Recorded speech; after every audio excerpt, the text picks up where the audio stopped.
Assalamualaikum warahmatullahi wabarakatuh. Selamat pagi Bu. Perkenalkan, nama saya Yasin Siregar dari kelas AB4H. Nomor induk mahasiswa 1805093004. Pada kesempatan kali ini saya akan mempresentasikan secara singkat materi kita dari bab 1 sampai bab 9. Adapun untuk materi pertama itu mengenai kategori dan ukuran event.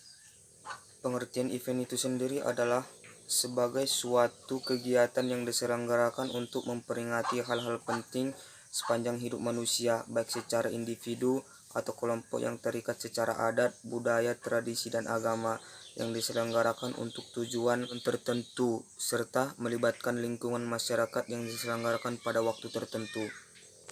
Kemudian kategori special event yaitu ada yang disebut dengan leisure event, kemudian personal event, culture event, organizational event.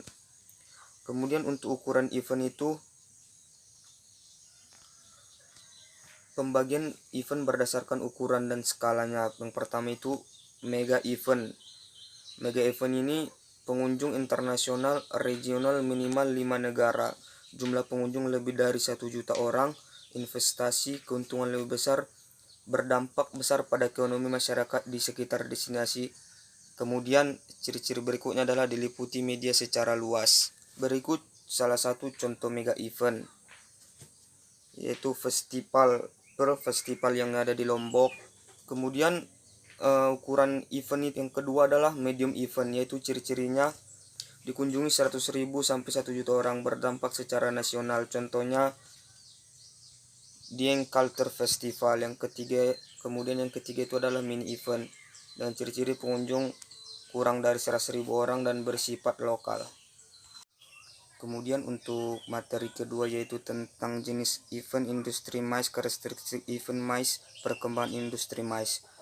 Di sini MICE itu terdiri dari 4 kata, yaitu meeting, insentif, konferensi, dan exhibition. Adapun meeting itulah tentang rapat, exhibition tentang pameran, insentif melakukan pemberian penghargaan, kemudian konferensi itu konferensi itu sendiri.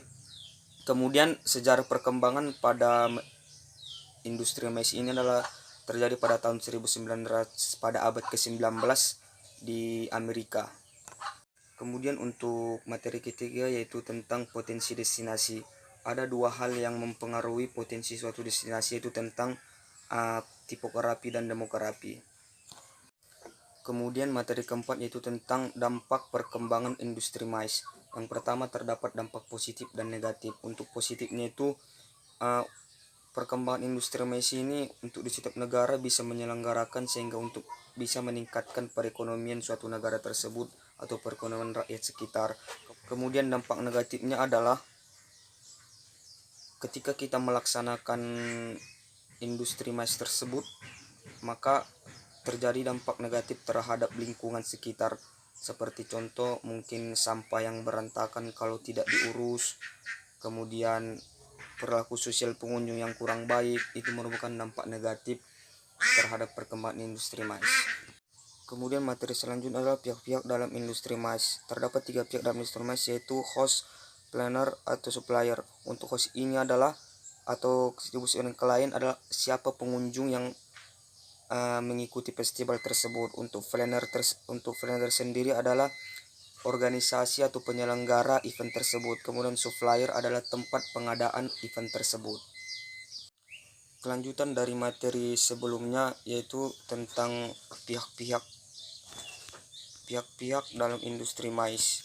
Yang pertama itu seperti yang dijelaskan sebelumnya adalah supplier. Jenis supplier itu terdiri dari tour and travel, kemudian Venus, specialty items, finance, transportation, special events, speaker, bureau, accommodation, government agencies, point communication, presentation, trade, catering and bakery, and usaha kontraktor pameran. Sekian hasil presentasi saya, kurang lebihnya saya mohon maaf. Assalamualaikum warahmatullahi wabarakatuh.